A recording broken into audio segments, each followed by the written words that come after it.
እንደ መንግስት በልዩ ትኩረት ከሚተገበሩ ግቦች መካከል ተረጅነትን ዜሮ ማድረግ አንዱ ነው። በዚሁ መሰረትም የአዲስ አበባ ከተማ አስተዳደር ከተረጅነት ወደ አምራችነት በሚል መርሃ ግብር ዜጎች በስራ ራሳቸውን ቀይረው ከድህነት እንዲወጡ የሚያስችሉ እቅዶችን ነድፎ እየሰራ ይገኛል።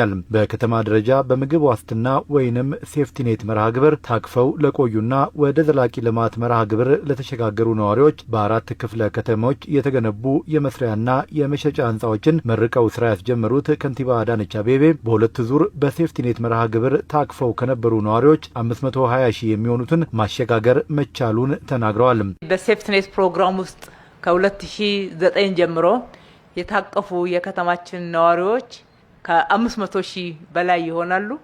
በሁለት ዙር ማለት ነው። በእነኚህ ሁለት ዙሮች የተለያየ ድጋፎችን በማድረግ በእለት ድጋፍ ብቻ ደግሞ የተገኘውን እድል ማበላሸት ስለማይገባ ወቅታዊ ችግሮችን መሸጋገር የሚያስችል የተለያዩ ስልጠናዎችን በመስጠት በማበረታታት የመስሪያ ቦታዎችን እያዘጋጀን ከዓለም ባንክ ያገኘነውን ድጋፍ ደግሞ ለእለት ጉርስ ብቻ ሳይሆን ለዘላቂ ልማት ለዘላቂ ህይወት መቀየር መዋል እንዲችል ሁለቱን አቀናይተን የእናንተ ጥረት ታክሎበት ወደ 520 ሺህ በላይ የሚሆኑ የከተማችን ነዋሪዎች መሸጋገር ችለዋል። ይሄ ትልቅ ትርጉም አለው። ከድህነት ለመውጣት የምናደርገውን ጥረት በከፍተኛ ሁኔታ ይደግፋል። የሚሰሩ የልማት ስራዎች ውጤታማ ናቸው የሚባሉት በነዋሪው ህብረተሰብ ኑሮ ላይ ተጨባጭ ውጤቶችን ሲያመጡ ነው ያሉት ከንቲባ አዳነች የመስሪያ ቦታ የተመቻቸላቸው ነዋሪዎች ተግተው ወደ ዘላቂ እድገት በመሸጋገር አርአያ ሊሆኑ እንደሚገባ ገልጸዋል። የምንሰራው ስራ ውጤታማ ነው የምንለው በሰው ህይወት ላይ ለውጥ ሲያመጣ ነው።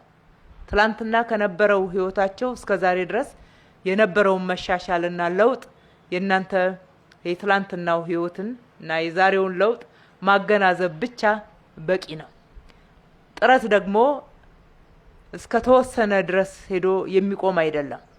ዛሬ ይህን የመሳሰለ የመስሪያ ቦታዎች አግኝታችኋል። ጊዜያዊ አሁን ማቋቋም የሚሆን ድጋፍም አግኝታችኋል። ዘላቂውንም ውጤት የሚያመጣው የእናንተ ጥረት ነው።